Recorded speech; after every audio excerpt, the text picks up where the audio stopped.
On your knees, Clara. Before the entire Blackwood family, Duke Alistair forced the gentle, plus-size maid onto the marble floor and placed a bowl of steaming soup in her hands. Her only offense had been whispering that the dish carried an unfamiliar medicinal odor. The Duke called her ignorant, accused her of ruining his dinner, and declared that a servant who invented tales of poison should be the first to test them. Clara raised the spoon, while the nobles stared, as if awaiting entertainment. The instant she tasted it, a sharp heat spread beneath her tongue. She concealed her fear and examined the table. Every bowl had been filled from the same tureen, but the bowl before Julian, the Duke's young heir, carried a faint blue film along its porcelain rim. Someone had altered his serving after it left the kitchen. Clara looked toward the servants' entrance and saw the door slowly closing. Whoever had poisoned the soup was still inside Blackwood Hall. Clara dropped the bowl and lunged across the table. Her hip struck the carved oak edge, sending crystal glasses trembling. Before 17-year-old Julian could swallow, she slapped the spoon from his hand. It spun across the white tablecloth, scattering golden drops over Duchess Lenora's jeweled sleeve. A collective gasp filled the dining hall. Julian stared at Clara. His pale face showed surprise rather than anger, but Duke Alistair seized the maid by the back of her uniform and dragged her away from his nephew. "How dare you touch him?" Clara's knees struck the marble again. Pain shot through her legs, yet the numbness in her mouth frightened her more. Her father's old lessons returned with terrible clarity. Burning tongue, tingling fingers, tightening throat. She could not yet name the substance with certainty, but she knew the symptoms were real. "The bowl," she managed. "Master Julian's bowl was tampered with." Duke Alistair backhanded her. The blow turned Clara's face toward the floor. A smear of blood appeared at the corner of her lip. Several relatives looked away, but Lady Beatrice Blackwood, the Duke's widowed sister, watched without blinking. At her side, Julian pushed back his chair. "Uncle, stop. She may have saved me." "She has staged a spectacle," Alistair replied. "Nothing more." He pointed toward the tureen at the center of the table. "We all received the same soup. Do you imagine poison possesses the intelligence to choose its victim?" "No," Clara said quietly, "but the person who added it does." The room fell silent. Duke Alistair's grip tightened around her collar. Clara was usually so soft-spoken that many in the household assumed she lacked the wit to defend herself. Her round, kind face and full figure had made her an easy target for cruel jokes since her arrival at Blackwood Hall. Tonight, however, something steadier than anger held her upright. She pointed at Julian's place setting. "There is blue oil around that rim. It isn't on the other bowls, and it isn't in the tureen." Everyone leaned closer. The evidence was still there, a narrow, iridescent ring glimmering beneath the candlelight. Julian's hand hovered over it. Before he could touch the porcelain, Duke Alistair swept the bowl from the table. It shattered against the fireplace. Soup hissed across the burning logs. The blue sheen vanished among the flames. Clara stared at the fragments. The Duke had moved so quickly that no one had time to question him. When he turned back, his face was composed. "There," he said. "Now this foolishness ends." "But that bowl was evidence," Julian protested. "It was contaminated by a hysterical servant. Perhaps deliberately." 2 footmen entered through the door Clara had seen closing, but neither was the shadowy figure she had glimpsed. Behind them came Mr. Crowley, the household steward, carrying his ring of keys.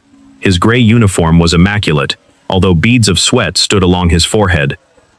"You summoned me, Your Grace?" "Search the kitchen," Duke Alistair ordered. "Then search Clara Bell's room. If poison is found among her possessions, send for the magistrate."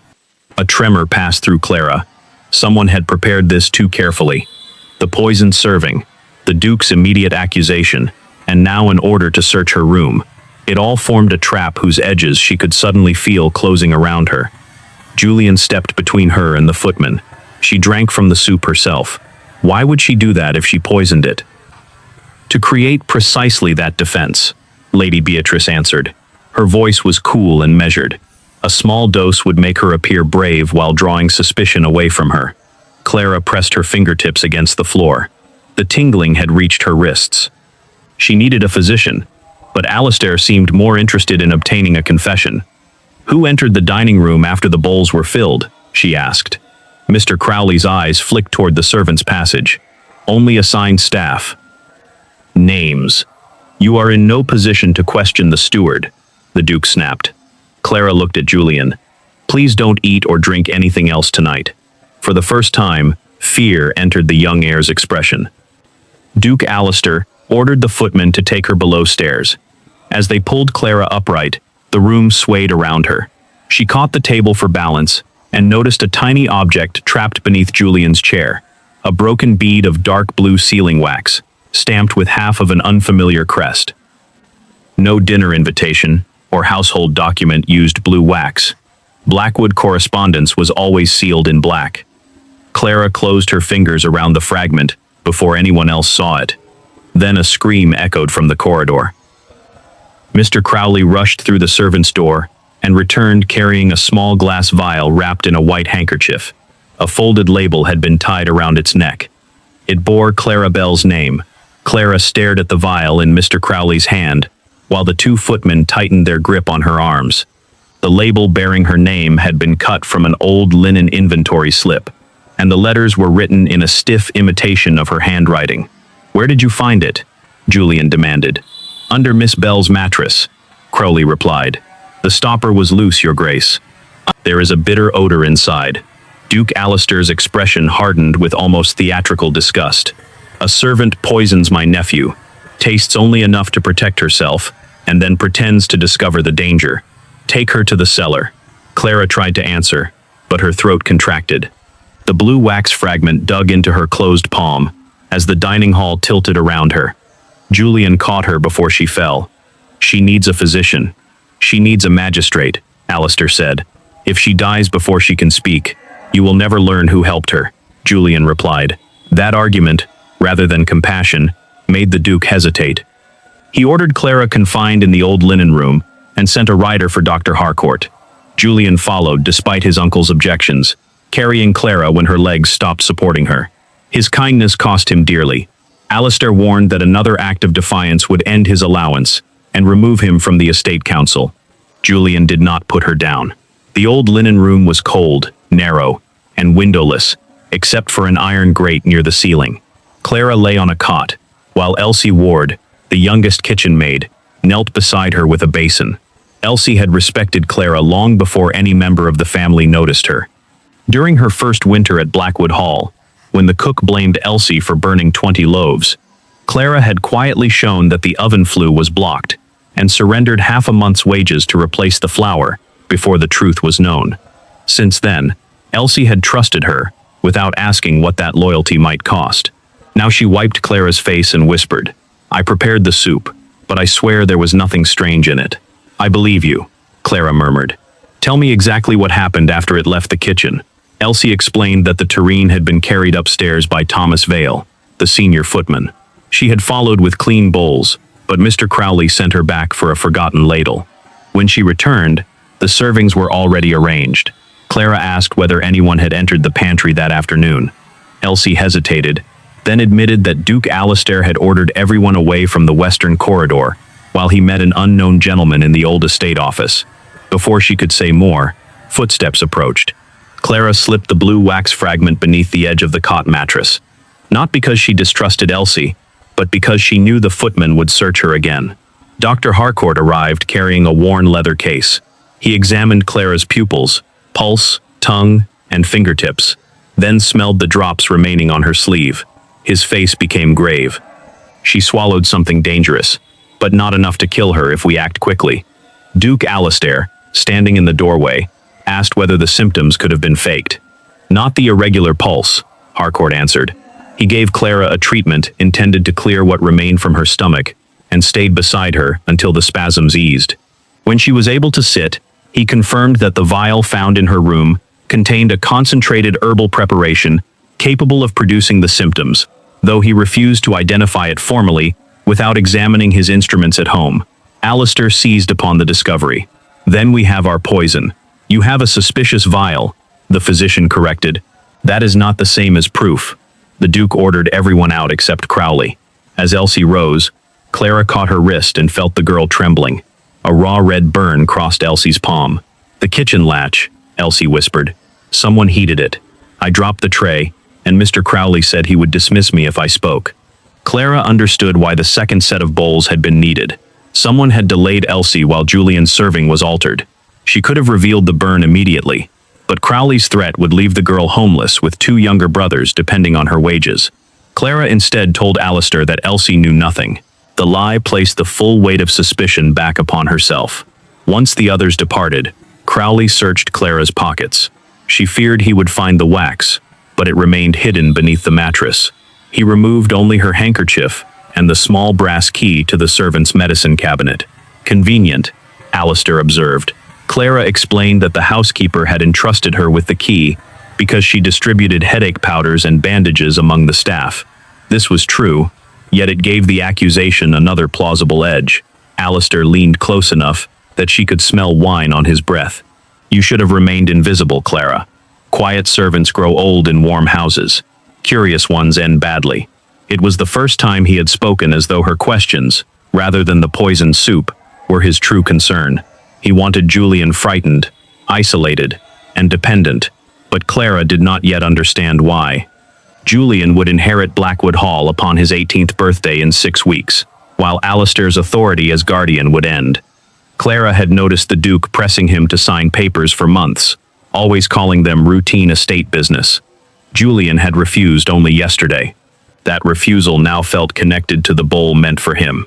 Alistair left Crowley to lock the door. Before turning the key, the steward said softly, "By morning, the magistrate will have your vial, your medicine key, and statements from 3 servants who saw you near the soup." "But none who saw me poison it," Clara replied. Crowley's mouth tightened. People see what a duke pays them to remember. When the corridor fell silent, Clara retrieved the blue wax fragment and held it near the weak light from the grate. The broken crest showed the lower half of a bird gripping a chain.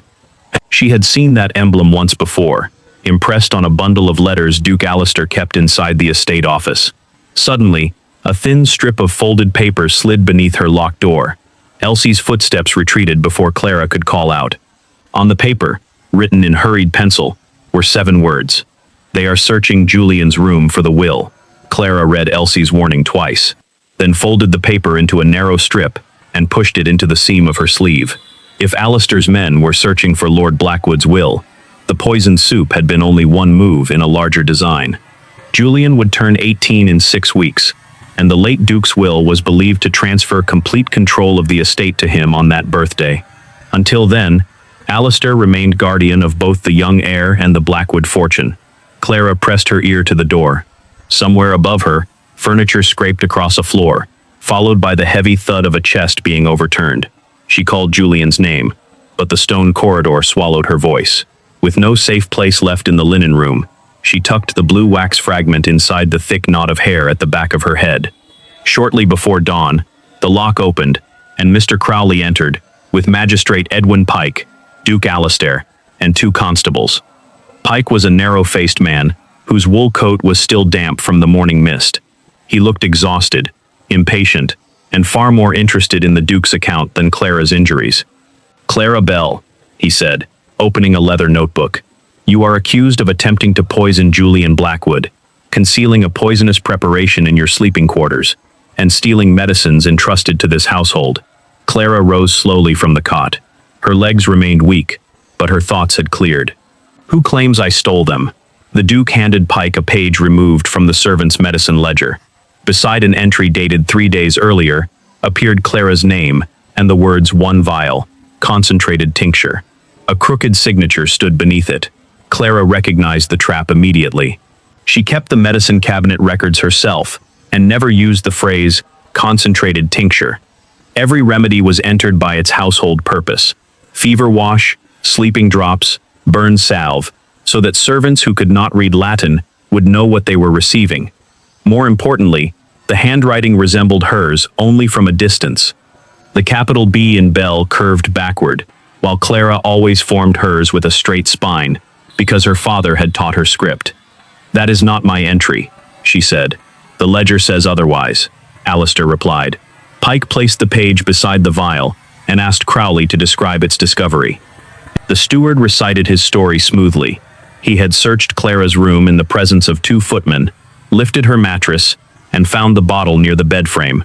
Both witnesses had signed statements. Clara asked why the label carried her name rather than the substance inside. Crowley answered that a careless criminal often marked personal property. Or a careful criminal marks someone else's, she said. Pike frowned but wrote nothing. Clara requested that Dr. Harcourt compare the substance in the vial with the traces on her clothing and the broken bowl. Alistair reminded them that the bowl had been destroyed because Clara had contaminated it. You destroyed it before anyone could examine it, Clara corrected. The Duke's eyes hardened. Pike warned her against insulting a peer of the realm. He then produced the original medicine ledger, which Crowley claimed had been found unlocked in the servant's office. Clara examined the suspicious entry without touching it. The ink was darker than the surrounding lines and had bled into the paper in tiny feathered veins. Someone had written it recently, with a broad office nib, not the fine steel nib kept beside the medicine cabinet. At the bottom of the page, a faint crescent-shaped stain crossed the new signature. Clara had seen that mark many times on estate documents. It came from the chipped brass inkwell in Duke Alistair's private office. She said none of this aloud. If she exposed every observation now, Alistair would destroy whatever remained before a fair hearing could occur. Instead, she asked Pike to preserve the complete ledger rather than the removed page. The magistrate reluctantly placed it in his satchel. Alistair then announced that Clara was dismissed from Blackwood's service without wages or a character reference.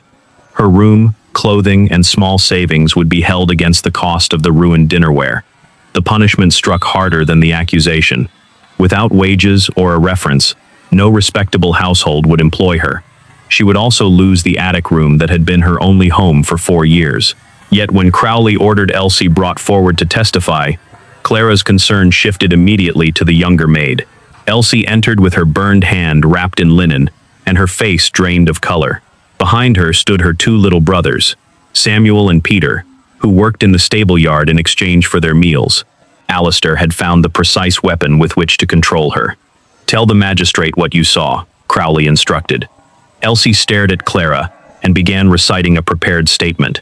She claimed Clara had entered the pantry alone, dismissed the kitchen staff, and carried Julian's bowl upstairs herself. Every sentence sounded memorized. Tears ran down Elsie's cheeks before she reached the end. Pike asked whether anyone had threatened her. "No, sir," Elsie whispered.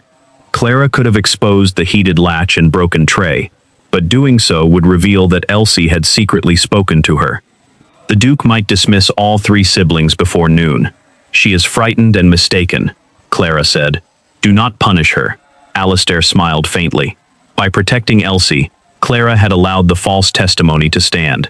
Pike ordered the constables to take her to the village lockup until a formal hearing could be arranged. As they escorted her through the servants' hall, the household staff watched in silence. Some looked ashamed, others moved away as if guilt were contagious.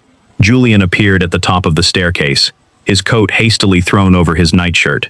"You cannot take her," he shouted. A bruise darkened one side of his face. Alistair's signet ring had left a clear impression near his cheekbone.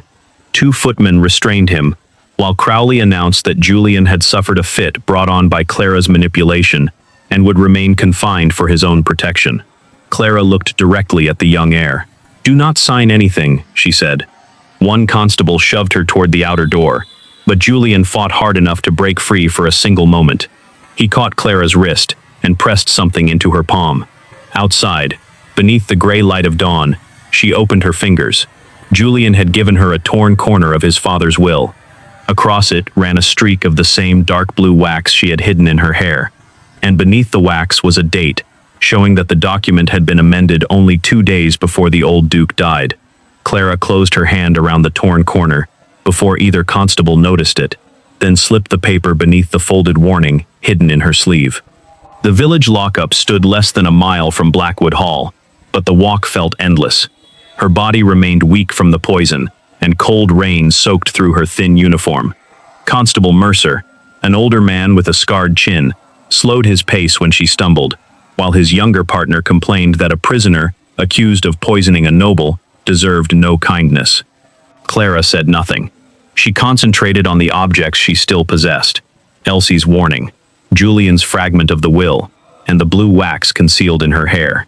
Each item meant little alone, but together, they suggested that the attempt on Julian's life had begun long before the soup was served.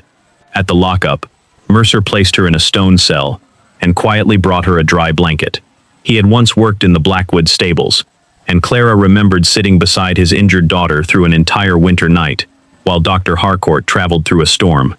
He did not declare Clara innocent, but he looked at her as though 4 years of kindness mattered more than one duke's accusation. "Pike will question you again tomorrow," he said. "Until then, keep your strength." Clara had barely wrapped the blanket around her shoulders when hooves thundered outside. Samuel Ward burst through the entrance, gasping so violently that he could not speak. Elsie's 14-year-old brother had run beside the horse after being refused a place in the saddle. "Master Julian collapsed," he finally said. "Dr. Harcourt cannot wake him." Mercer tried to send him away, but Clara gripped the bars. "What happened before he fell?" Samuel explained that Julian had been locked in the east bedchamber under guard. Mr. Crowley delivered a breakfast tray, but Julian refused the food, as Clara had instructed. An hour later, Lady Beatrice brought him his usual morning cordial, saying it would calm his nerves. Julian drank only a mouthful before becoming confused and collapsing. Clara asked about his breathing, skin, and eyes. Samuel had seen Julian carried past the landing. His face was flushed, his breathing shallow, and his pupils looked strangely wide. The symptoms differed from Clara's reaction to the soup. Someone had chosen a second substance, one designed not necessarily to kill Julian, but to make him appear delirious and incapable of managing the estate. "Tell Dr. Harcourt to examine the cordial bottle, not merely the glass," Clara said. "Keep Julian away from bright light, and tell the doctor the medicine may have come from dried nightshade leaves. He will know what to do." Samuel repeated the instructions until he remembered every word, then ran back toward the estate.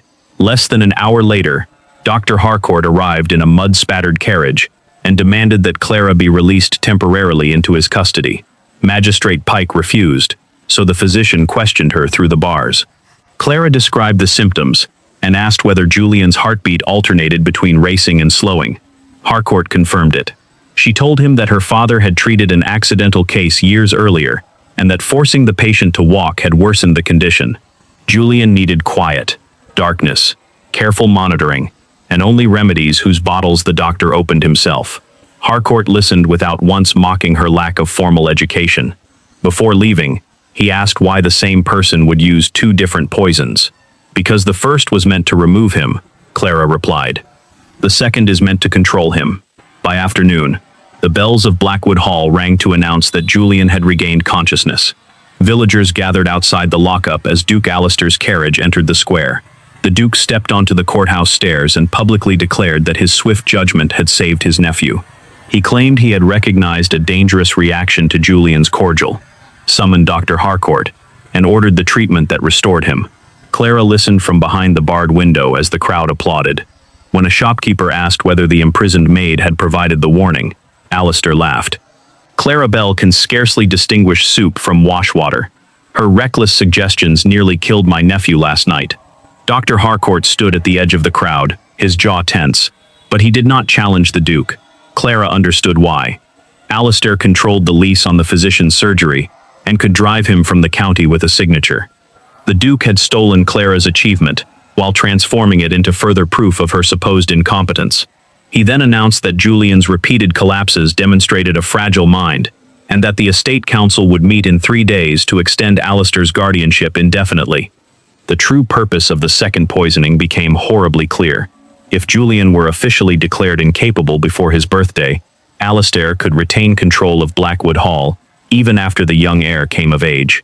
That evening, Elsie was brought to the lockup under Crowley's supervision. Her burned hand had worsened, but she was not permitted to receive treatment. Crowley placed a written statement on the table and ordered her to swear that Clara had asked about Julian's dietary habits several weeks before the poisoning. If she refused, Samuel and Peter would be expelled from the estate cottages with her. Clara urged Elsie to sign. "Your brothers need shelter more than I need a perfect witness," she said. "No," Elsie whispered. "You gave up your wages for us once. I will not help them hang you." Clara reached through the bars and took the girl's injured hand with extraordinary gentleness. Surviving is not betrayal. Sign what they demand, remember everything they say, and wait until telling the truth can protect your brothers instead of destroying them." Sobbing, Elsie signed. Crowley folded the statement with satisfaction, but as he escorted her away, she deliberately dropped a small strip of fabric beside Clara's cell. It had been cut from Julian's breakfast napkin. Across the white linen ran a mark in dark blue ink, the chained bird crest Clara had seen on the wax. Written beneath it was the name of a private institution in northern England, St. Orison's Hospital for the Incurably Insane. A transfer date had already been entered for Julian, 2 days before the estate council was scheduled to meet. Clara studied the strip of linen until the last daylight disappeared from the cell. St. Orison's was not a hospital in any merciful sense. She had heard servants whisper about noble families sending inconvenient relatives there, where locked doors and purchased diagnoses could turn a healthy person into a forgotten patient. The transfer order proved that Julian's second poisoning had been planned before he ever drank the cordial. Clara hid the linen inside the hem of her dress, beside the torn will fragment, but she kept Elsie's warning separate in her sleeve. If one hiding place were discovered, perhaps the others would survive. At 10 the next morning, Magistrate Pike ordered her brought into the village courtroom for a preliminary hearing. Every bench was occupied. Duke Alistair sat near the front with Lady Beatrice, Mr. Crowley, and several members of the estate council. Julian's chair remained empty. Pike announced that the inquiry would address not only the attempt on Julian's life, but also newly discovered evidence concerning the death of Julian's father, Duke Henry Blackwood, 11 months earlier. Clara felt the room contract around her. Duke Henry had died after a sudden illness while Clara was assigned to carry his meals and medicines. She remembered his fever, his shaking hands, and the final evening when Crowley took the Duke's tonic from her tray, claiming the physician had changed the dosage. By morning, Henry was dead. At the time, no one had questioned it. Now Alistair rose and told the court that his brother's symptoms had been disturbingly similar to Clara's reaction after tasting the soup. He produced a statement supposedly written by Duke Henry 3 days before his death. "The Maid Bell has become too interested in my private papers. Remove her from my rooms." Clara had never seen it before. The signature looked convincing, but the paper carried the same faint crescent stain made by the chipped inkwell in Alistair's office. The Duke then presented a second vial, allegedly found behind a loose brick in Clara's former attic room. It matched the bottle discovered beneath her mattress. "This woman did not begin poisoning Blackwoods yesterday," Alistair declared. "She murdered my brother, then attempted to kill his son before the boy could expose her." Shocked murmurs spread through the courtroom. Pike asked what Clara could gain from the deaths. Lady Beatrice produced 3 letters, addressed to Clara, and bearing Julian's apparent signature. In them, the young heir promised her £5,000 and a cottage after he inherited Blackwood Hall. One passage suggested that Clara had been secretly encouraging Julian's affection and persuading him to distrust his uncle. The accusation transformed her from a loyal maid into a calculating woman who had seduced a vulnerable boy for money. Humiliation washed over Clara, as several spectators laughed at the idea that Julian might desire a full-figured servant, nearly 10 years older than himself. She imagined herself a duchess, one noblewoman whispered loudly. Perhaps that is why she ate so well. Clara kept her gentle face still. The cruelty was meant to make her react, but the letters mattered more than the laughter. She had seen Julian's handwriting on household notes. These signatures were close, yet the upward stroke of the J began from the wrong side. Someone had copied his name from formal documents without knowing how he wrote naturally. Pike refused to let her examine the letters. Elsie was called next. Pale and shaking, she repeated the false statement Crowley had forced her to sign. Thomas Vale testified that he saw Clara standing beside Julian's bowl, though he had previously told no one because he feared losing his position. Mrs. Finch, the housekeeper, admitted that Clara had prepared Duke Henry's medicine on the night of his death. Clara asked whether Crowley had intercepted that tray. Mrs. Finch looked toward the steward, then toward her husband, whose retirement cottage belonged to Alistair. "I remember nothing else," she whispered. Dr. Harcourt was called last. He confirmed that Duke Henry's final symptoms could have resulted from illness or poison, but without an examination performed at the time, Certainty was impossible.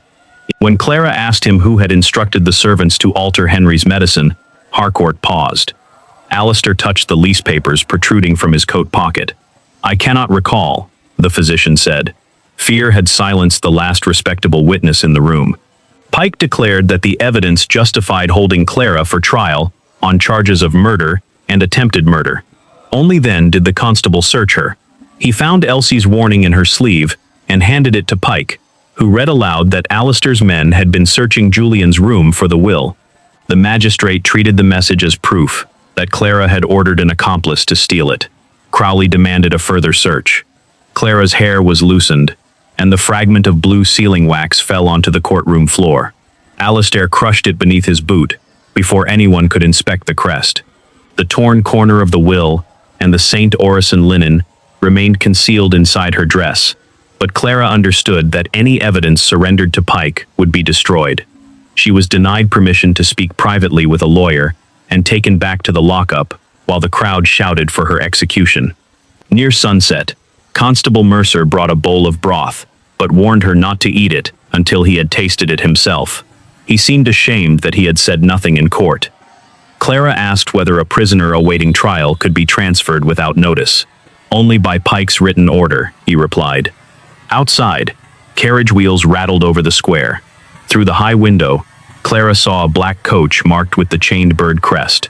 Two attendants in gray uniforms emerged from the courthouse carrying documents signed by Magistrate Pike. They were not waiting 2 days. A second carriage arrived from Blackwood Hall, and between mounted guards, Clara glimpsed Julian slumped against its window, his wrists bound and his eyes barely open. Dr. Harcourt ran beside the coach, shouting that the young heir was under the influence of drugs and could not lawfully consent. But Alistair's men pushed him into the mud. The convoy turned north toward St. Orison's. Clara looked at Mercer and made the decision that ended any hope of saving herself through obedience. "If Julian crosses the county line tonight," she said, "they will declare him insane, seize Blackwood Hall, and bury the truth with him. You can keep an innocent maid safely locked inside this cell, or you can help me stop a kidnapping." Mercer stared at Clara through the bars, while the sound of Julian's carriage faded into the distance. Helping her would cost him his position, and possibly his freedom, yet refusing meant becoming another frightened witness who allowed Alistair to purchase the truth. He reached for his keys, but before he could unlock the cell, the alarm bell at Blackwood Hall began ringing across the valley. 3 rapid peals, followed by 1 long stroke, announced a fire in the western wing. A red glow spread above the trees, bright enough to stain the evening clouds. Clara's heart sank. The old estate office, its archives, and the servants' sleeping quarters all occupied that wing. "Elsie and her brothers," she whispered. Mercer opened the cell. "We have 1 horse. We can follow Julian or return to the hall." Clara understood the choice Alistair had created. If she pursued the convoy, the records connecting him to the false will might burn, along with innocent servants trapped above them. If she returned to Blackwood Hall, Julian could be carried beyond the county line. She hated the decision, but she could not trade the lives of children for evidence. "The hall," she said. Mercer helped her onto the horse and rode behind her through the rain. By the time they reached the estate, flames were climbing from the western roof. Noble guests crowded the lawn in expensive coats, while servants ran in confusion with half-filled buckets.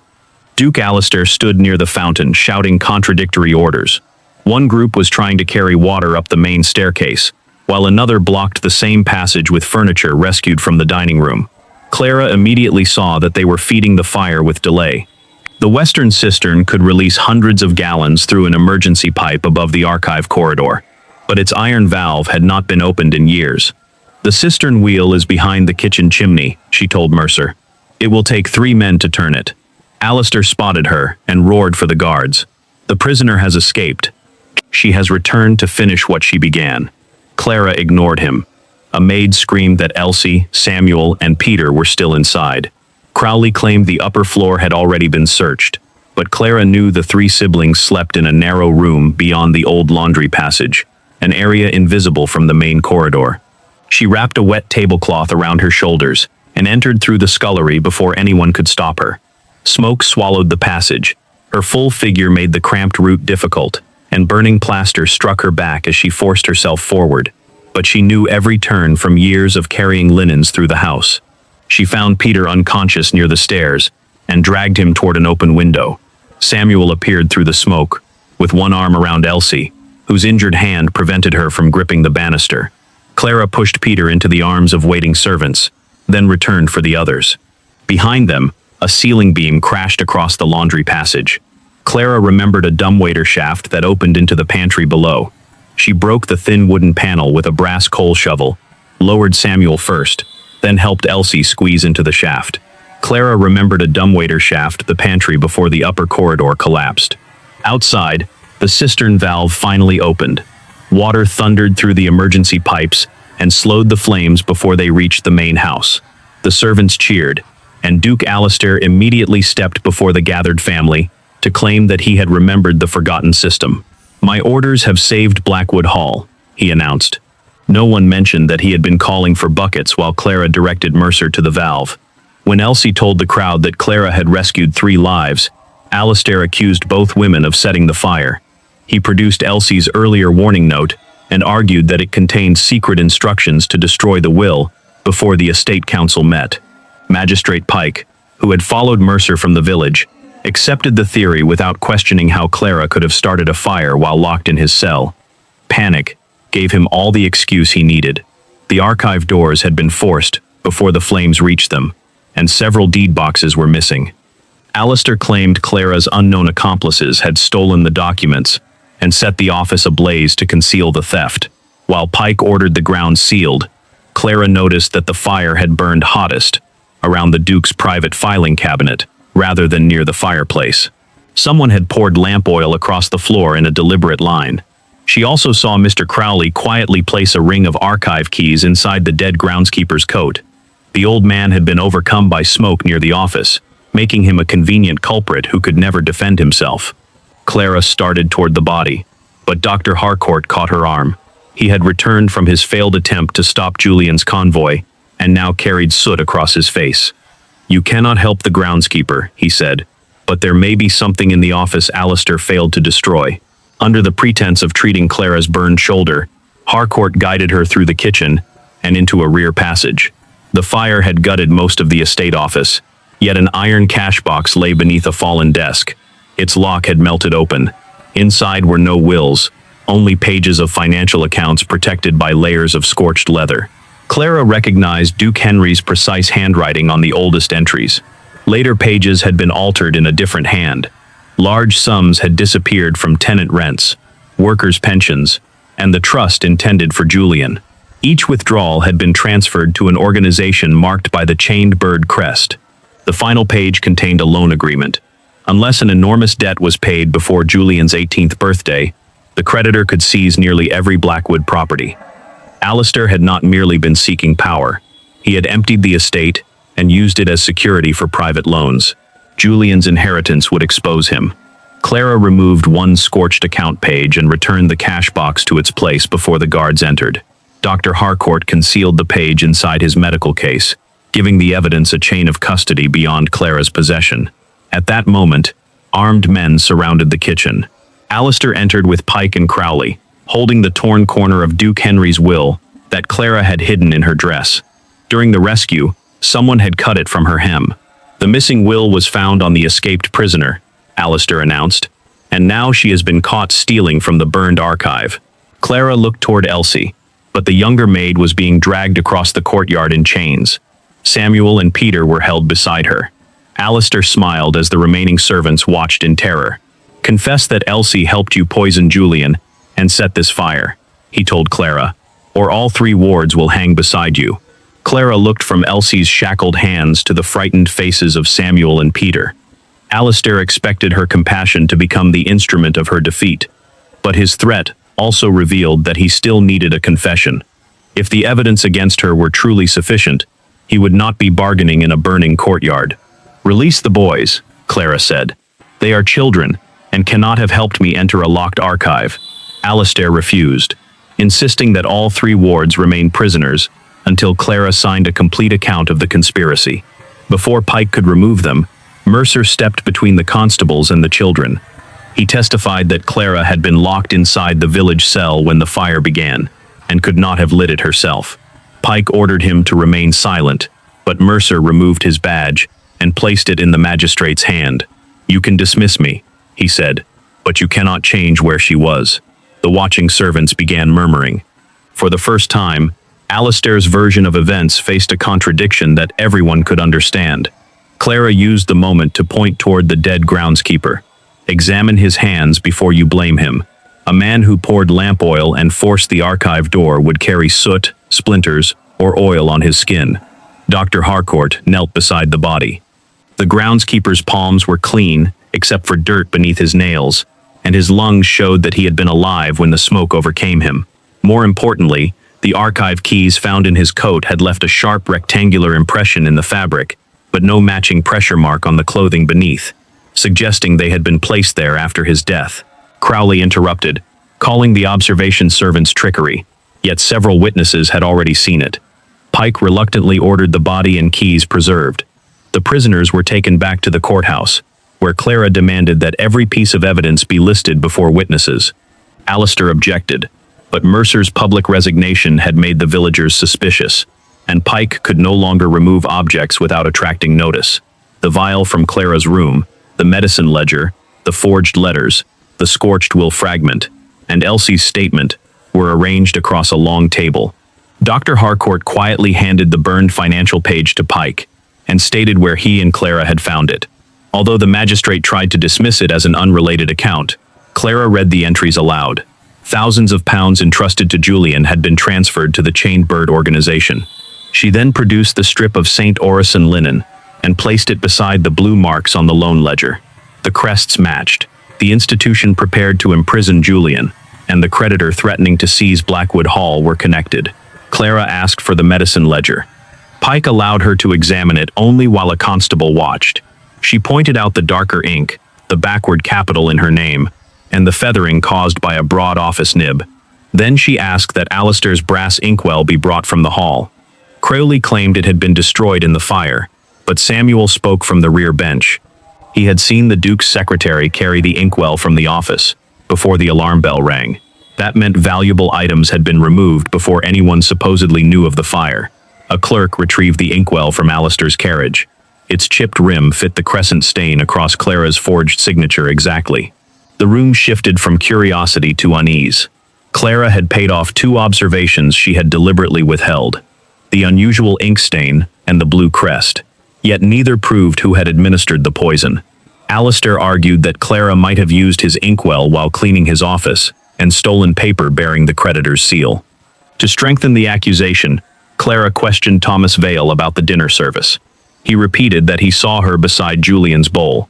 She asked which hand she used to carry it. "You're right," Thomas answered. Clara raised her right arm only halfway before pain from an old shoulder injury stopped it. For months, she had carried heavy trays against her left hip, a habit every kitchen servant recognized. She then asked whether the soup bowls had gold or green borders. Thomas said gold. Elsie revealed that the first tray, the one dropped after she burned her hand, contained gold-bordered bowls. The replacement set carried green borders. Thomas had described bowls that never reached the dining room. His testimony had been prepared before the accident forced someone to change the dishes. Under pressure, Thomas admitted Crowley had given him the statement and threatened to dismiss his widowed mother from her estate cottage. He had not seen Clara near Julian's serving at all. Pike ordered Thomas held for perjury, but still refused to arrest Crowley or Alistair. Clara now possessed a motive, proof of forged evidence, a broken witness, and a connection between the creditor and Julian's confinement. What she lacked was the full will and direct proof, identifying who poisoned each bowl. Dr. Harcourt offered one fragile hope. Before Crowley intercepted Duke Henry's final tonic 11 months earlier, the old Duke had whispered a phrase the physician had never understood: "The bird cannot own what the bell protects." Harcourt had dismissed it as feverish speech, but Bell might have referred to Clara's surname. Duke Henry may have entrusted something to her without her realizing it. The possibility made Alistair visibly pale. Pike abruptly ended the hearing and ordered Clara and the wards returned to separate cells. That night, Mercer came to Clara's barred door, carrying a reply from St. Orison's. He had sent a telegram asking whether Julian had arrived. The institution denied expecting any patient named Blackwood and claimed the chained bird crest was not theirs. The linen transfer order had been fabricated. Julian's convoy had never been heading toward a hospital. Somewhere beyond the northern road, the true heir to Blackwood Hall had disappeared. Mercer had barely finished reading the telegram when Magistrate Pike appeared behind him with 2 county constables. Pike confiscated the message, accused Mercer of assisting a suspected murderer, and ordered him placed in the cell opposite Clara's. By sunrise, every fragile advantage she had gained began disappearing. Dr. Harcourt's medical case was seized on the claim that he had removed evidence from Blackwood Hall without permission. The scorched account page vanished while in Pike's custody. Thomas Vale withdrew his confession after Crowley threatened to cast his mother from her cottage, and Elsie was told that Samuel and Peter would be sent to a workhouse unless she signed a new statement naming Clara as the architect of the poisoning, theft, and fire. Elsie resisted until 2 officers physically separated her brothers from her. Then she signed. Clara heard her weeping through the courthouse wall. At noon, Alistair convened the estate council inside the village assembly hall. Julian's empty chair stood at the head of the table, while Clara and the wards were displayed in chains before landowners, tenants, and household servants. Alistair announced that Julian had suffered another violent episode during his journey and had voluntarily withdrawn to a private place of recovery. As proof, he presented a letter bearing Julian's signature and seal. In it, the young heir confessed that Clara had manipulated his affections, persuaded him to accuse his uncle, and driven him into a state of mental collapse. The letter granted Alistair full authority over Blackwood Hall for an additional 10 years. Clara demanded that Julian appear in person, or that an independent physician examine him. Pike refused, declaring that the heir's location must remain secret for his safety. Dr. Harcourt tried to testify that Julian had been drugged when taken from the estate, but Alistair publicly accused him of conspiring with Clara. He produced altered pharmacy records, suggesting the doctor had supplied her with both poisonous preparations. Harcourt's medical license was suspended pending investigation, and Alistair terminated the lease on his surgery. The physician who had finally found the courage to speak was stripped of his livelihood before Clara's eyes. The estate council examined Julian's letter only briefly. Most members owed money or land to the Duke. One after another, they voted to extend Alistair's guardianship. When the final vote was counted, Alistair rose to applause from the nobles and assumed complete control of the Blackwood properties. His first official act was to order the sale of 6 tenant farms to satisfy an unnamed debt. His second was to expel the Ward family from their cottage. His third was to announce that Clara would be transferred to the county prison before trial for Duke Henry's murder. He approached her in front of the crowd and held the false letter inches from her face. "You mistook observation for power," he said. "A maid may notice 1,000 truths, Clara, but truth belongs to whoever has the authority to declare it." For one painful moment, it seemed he was right. Pike had buried the evidence. The council had accepted the forgery. Julian had vanished, and every person who defended Clara had been punished. She had tried to protect Elsie, yet the girl's brothers were bound for a workhouse. Mercer had lost his badge. Harcourt had lost his practice. Clara herself faced execution for the death of a man she had faithfully served. The crowd dispersed in silence, and she was returned to the cold cell with iron cuffs cutting into her wrists. That night she sat on the floor, too exhausted to reach the cot. Her kindness seemed to have brought suffering to everyone who trusted her. Across the corridor, Mercer told her that no one would blame her for surrendering. Clara lowered her head and allowed herself to weep where Alistair could not see. Near midnight, a courthouse clerk brought bread, wrapped in a discarded proof sheet from the village printer. Clara unfolded it beneath the weak corridor lamp. The sheet contained a practice impression of the letter Alistair had presented to the council. Pike had ordered the printer to prepare public copies for distribution the following morning.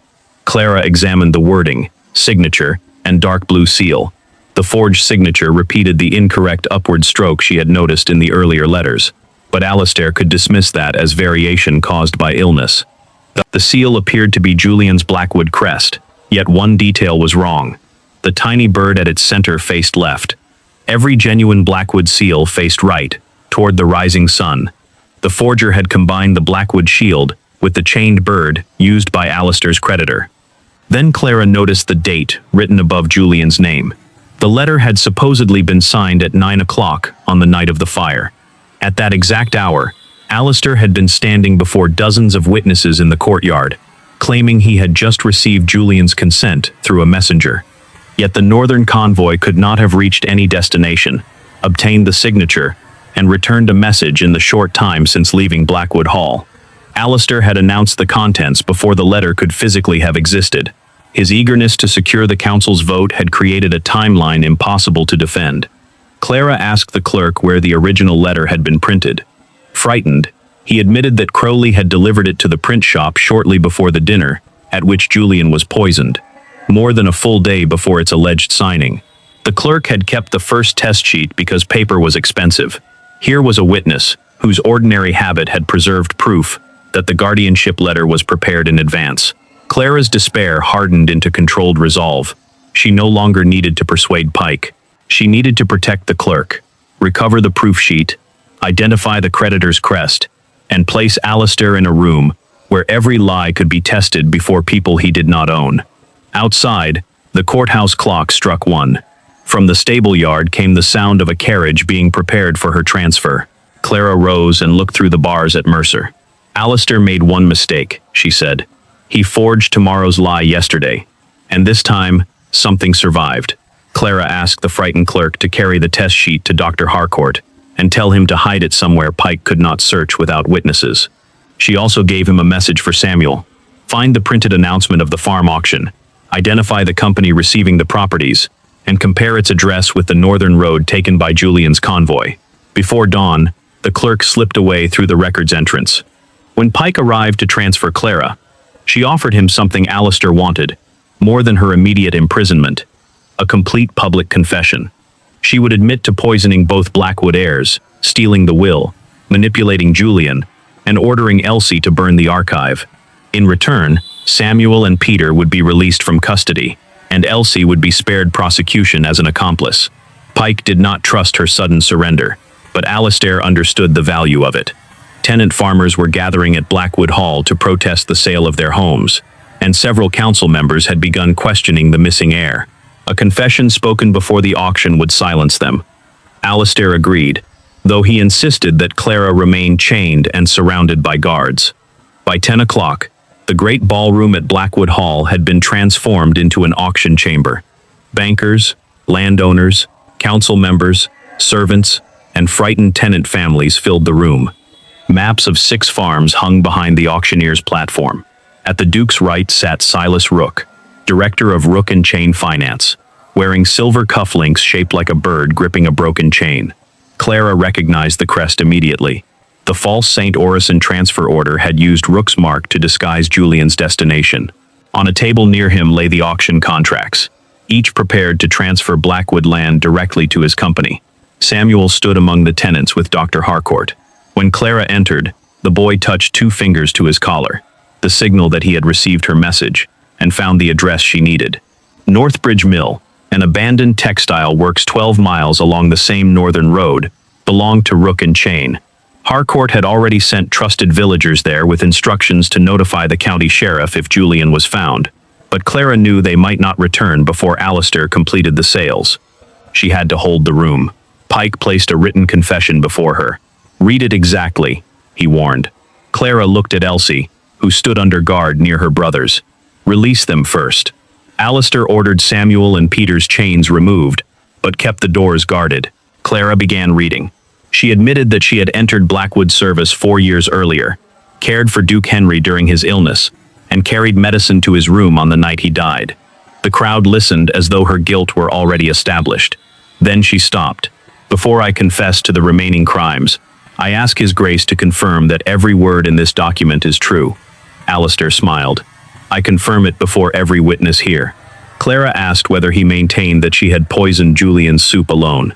He said yes. She asked whether Thomas Vale had seen her carry the gold-bordered bowl. Alistair confirmed the statement. Elsie stepped forward and displayed the scar across her burned palm. The gold-bordered bowls had shattered when someone heated the kitchen latch. Julian's actual serving came from the green set. Thomas had described evidence that never reached the dining hall. Murmurs spread through the servants. Clara next asked whether the medicine ledger proved she removed the poison 3 days earlier. Alistair again said yes.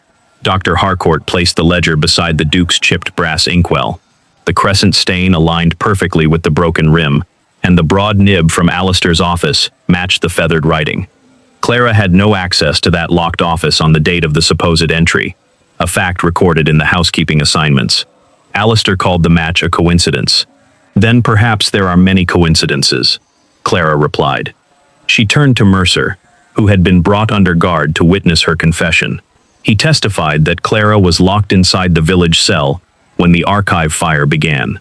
Harcourt added that the groundskeeper's clean hands disproved the claim that he had poured the oil or forced the door. Samuel then described seeing Alistair's secretary remove the inkwell before the alarm sounded. The Duke accused the boy of lying to protect his sister, but 3 kitchen servants confirmed seeing the secretary cross the courtyard carrying a box. The room's mood shifted from suspicion to doubt. Silas Rook attempted to begin the auction, arguing that private family allegations could not delay lawful contracts.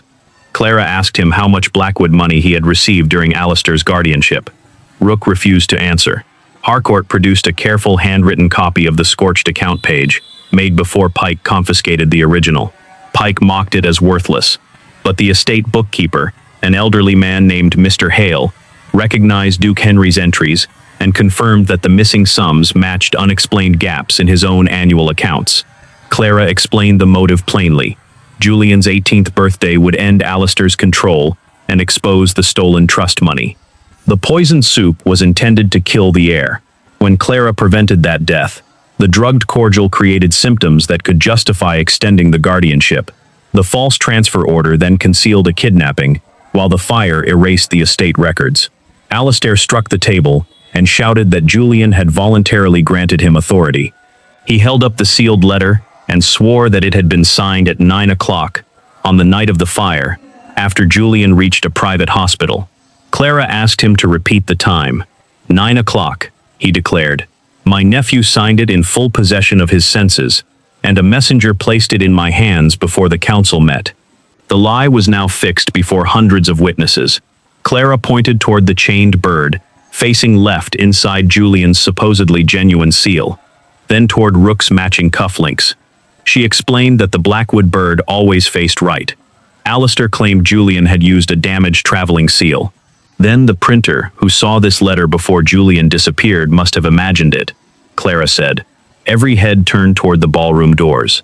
The village clerk entered carrying the preserved test sheet, followed by the printer holding the metal seal used to create Alistair's counterfeit crest. Behind them came the sound of another carriage racing into the courtyard. Clara remained facing the Duke as the doors began to open. You prepared Julian's confession before you poisoned him, she said, and now the man you buried alive has returned to hear you deny it. The ballroom doors swung open, and Julian Blackwood entered between Dr. Harcourt and the county sheriff.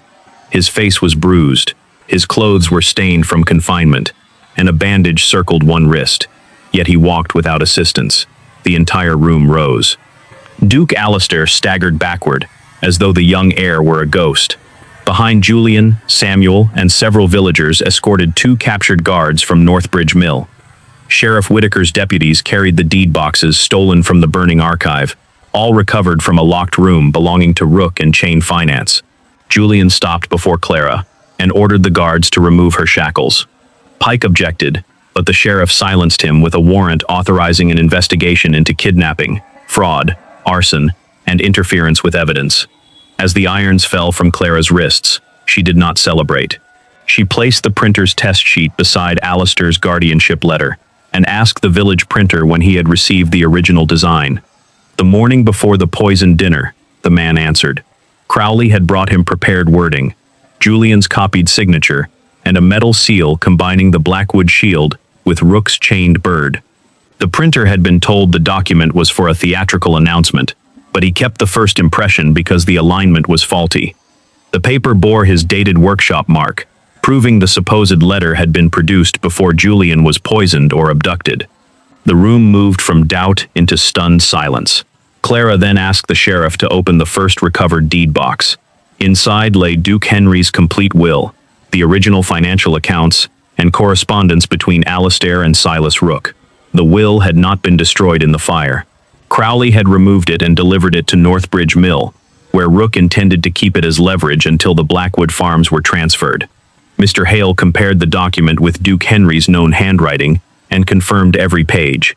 Dr. Harcourt verified that the wax and paper were consistent with documents signed 11 months earlier. The will granted Julian complete control of the estate on his 18th birthday and expressly prohibited Alistair from extending the guardianship through a private medical declaration.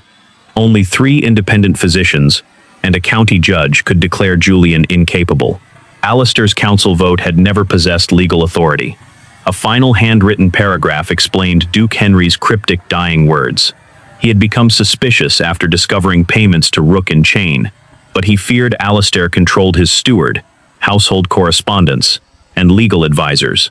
Henry wrote that Clara Bell's careful medicine records had first revealed that his prescribed tonic was being replaced on certain nights. The bird cannot own what Bell protects referred not to a hidden inheritance, but to Clara herself. Henry trusted the quiet maid's observations to protect Julian long enough for the financial theft to be exposed. Clara had never known he placed such faith in her. Her eyes filled with tears, but she remained composed. The will confirmed her honesty. It did not solve the crime for her. She had already uncovered the altered medicine ledger, the false testimony, the creditor's seal, the impossible timeline, and the motive behind Julian's disappearance. Julian now supplied the final account of what happened after the convoy left Blackwood Hall. He had been taken to Northbridge Mill, restrained, and ordered to sign the guardianship letter. When he refused, Rook threatened to keep him drugged until the farm auction was complete, after which his death would be reported as suicide, caused by Clara's betrayal. Julian identified Crowley as the man who had placed a substance in his morning cordial under Lady Beatrice's nose. Beatrice rose, trembling, and admitted that Alistair told her the bottle contained a harmless sedative. She had believed him because he promised Julian would merely sleep through Clara's arrest.